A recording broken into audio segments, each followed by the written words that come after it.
বয়স হচ্ছে 33 বছর না? এখন পর্যন্ত কোনো বাচ্চা কাচ্চা হয় নাই। তো আপনি কিসে কাজ করেন? আমি ওখানে রঙের কাজ করি, টাইলসের কাজ করি। রঙের কাজ, টাইলসের কাজ। অনেক গরম না?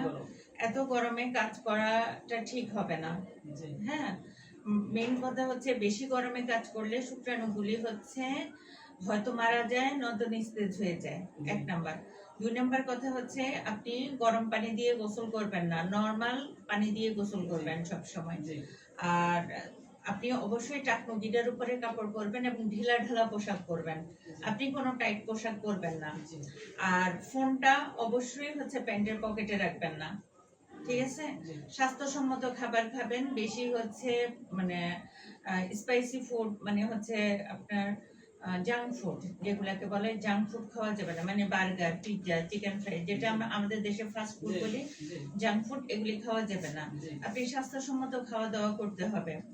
এটা দুজনকে মেনে চলতে হবে, আপনাকেও ওনাকেও। কারণ ওনার ডিমের সমস্যা, আপনার শুক্রাণুতে সমস্যা। ওনার ডিম্বাণুতে সমস্যা, ডিম বড় হয় না, ওটার ডিম বড় না হলে ডিম ফাটে না, ওখান থেকে ডিম্বাণু বের হয় না। হ্যাঁ, আবার আপনার সমস্যা হচ্ছে কি, আপনার শুক্রাণুগুলা আছে বাট হচ্ছে নিস্তেজ অবস্থায় আছে। এখান থেকে উতরানোর জন্য দুজনের হাঁটতে হবে, এক্সারসাইজ করতে হবে। এখন বৃষ্টির দিন, দুইজনেই হচ্ছে এক্সারসাইজ করবেন, ঘরেই এক্সারসাইজ করবেন। আমি হচ্ছে ইউটিউবের একটা হচ্ছে চ্যানেলের নাম লিখে দিচ্ছি, দেখি আপনার সবসময়। হ্যাঁ, এগুলিতে হচ্ছে লিখে দিব, ওইভাবে হচ্ছে ব্যায়াম করবেন। আর হচ্ছে স্বাস্থ্যসম্মত খাবার খাবেন, ডায়েট চার্ট দিয়ে দিব, ওই ডায়েট চার্ট ফলো করবেন। দৌড়াবেন, হাঁটবেন। হ্যাঁ, ঘরের ভিতরে হচ্ছে, এখন বৃষ্টির দিন বাইরে দৌড়াতে পারবেন না, ঘরের ভিতরে এক্সারসাইজ করবেন। খাবার সুষম খাবার খাবেন, বেশি হচ্ছে তেল চর্বিযুক্ত খাবার খাবেন না।